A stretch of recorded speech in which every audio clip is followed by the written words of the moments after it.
সূর্যামিত্রা Sundarban Kakdwip 4th ব্যাচের student আমরা। আমার নাম হচ্ছে সৈকত পাত্র।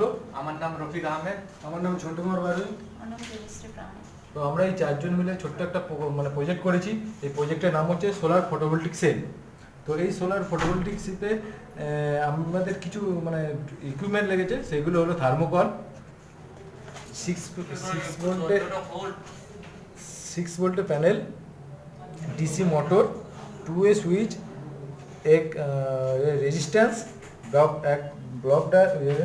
ব্লকিং ডায়োড, সাম ওয়্যার। এটা যখন দিনের বেলা এই প্যানেল থেকে ইলেকট্রিসিটি জেনারেট করে ব্যাটারিতে স্টোরেজ হবে এবং ব্যাটারি থেকে যাতে এনার্জি আবার রিভার্স না আসতে পারে, এই জন্য আমরা ব্লকিং ডায়োডটা ব্যবহার করেছি।